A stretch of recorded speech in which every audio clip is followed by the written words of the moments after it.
Assalamualaikum teman-teman. Jangan lupa like, subscribe, dan komen ya. Nah, di sini saya akan menjelaskan tentang anemia ya. Apakah teman-teman sudah tahu anemia itu apa? Nah, di sini anemia adalah kondisi ketika tubuh kekurangan sel darah merah yang sehat atau ketika sel darah merah tidak berfungsi dengan baik. Akibatnya, organ tubuh tidak mendapat cukup oksigen sehingga membuat penderita anemia pucat dan mudah lelah. Nah, di sini anemia merupakan gangguan darah atau kelainan hematologi yang terjadi ketika kadar hemoglobin atau bagian utama dari sel darah merah yang mengikat oksigen berada di bawah normal. Orang dewasa dikatakan menderita anemia bila kadar hemoglobinnya di bawah 14 gram per desiliter untuk laki-laki dan di bawah 12 gram per desiliter untuk wanita. Apabila kadar hemoglobin di bawah 8 gram per desiliter, anemia sudah tergolong berat dan disebut dengan anemia grafis. Untuk mengatasi anemia tergantung kepada penyebab yang mendasarinya, mulai dari konsumsi suplemen zat besi, transfusi darah, sampai operasi. Nah, di sini ada penyebab anemianya. Anemia terjadi ketika tubuh kekurangan sel darah merah sehat atau hemoglobin. Akibatnya, sel darah tubuh tidak dapat mendapat cukupan oksigen dan tidak berfungsi secara normal atau hipoksemia. Secara garis besar, anemia terjadi akibat 3 kondisi berikut ini. Yang pertama, produksi sel darah merah yang berkurang. Yang kedua, kehilangan darah secara berlebihan. Ketiga, hancurnya sel darah merah yang terlalu cepat.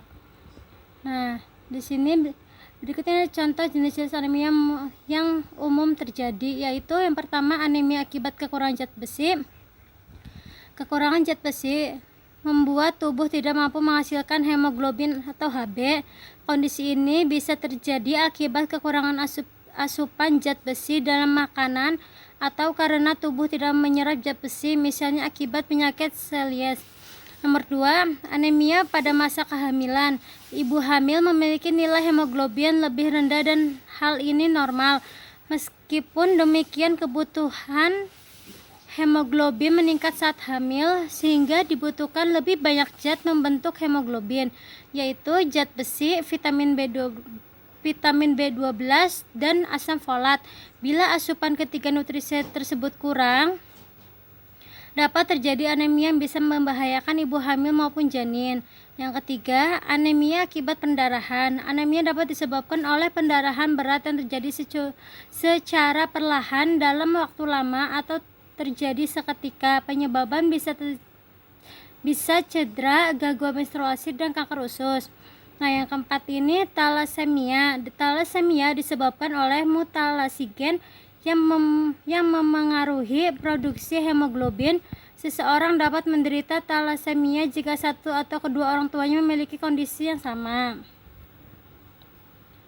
Nah, lalu gejala anemia itu apa sih? Nah, di sini bervariasi ya, tergantung pada penyebabnya. Penderita anemia bisa mengalami gejala berupa lemas dan cepat lelah, sakit kepala dan pusing, kulit terlihat pucat atau kekuningan, detak jantung tidak teratur, napas pendek, nyeri dada, dingin di tangan dan kaki.